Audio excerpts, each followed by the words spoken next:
Hi guys, good morning.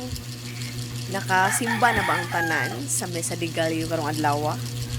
Ako humana guys, ganihara. Ganihara ko na abot.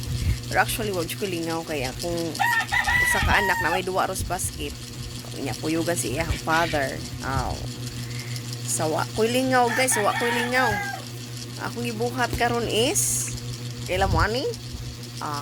Giandam na nako. Namutos na lang ko guys. Kaya para inig abot sa Pasko pohon, natay mahatag halag ginagmay. And of course, dili lang para sa di sa mga kinugos ha, para pud sa family. Unahom gyud nata tong family guys. Pero dili ni ako tanan. Gikan pud ni sa ako ang sister kay inamo siya mga kinugos diri. And of course, family first and sa mga inanak. Abang-abang lang sa mga inanak niyo ha, Char? Basi na yung mga pangalan diri. Pero kung wala, basi nakalimtan lang ni Ninang. Char lang. So, mo to siya guys. Humana ko, na siya mga names. And of course, pasalamat ta sa Ginoo kay natay blessings, bihala gamay, basta kanunay.